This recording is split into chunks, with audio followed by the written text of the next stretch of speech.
Tāpēc, ka jūsu darbs ir pieprasīts ik katru dienu, ik katru gadu, neatkarīgi no kādām ekonomiskām krīzēm vai augšupējām.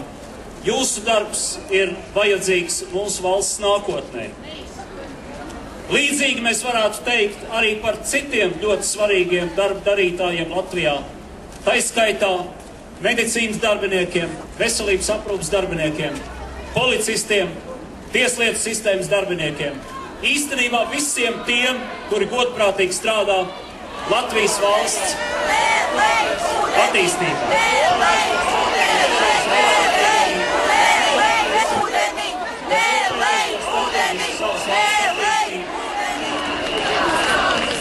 Maziem ministriem skolotāju lielās algas, mūsu maziem ministriem skolotāju lielās algas, mūsu maziem ministriem skolotāju lielās algas.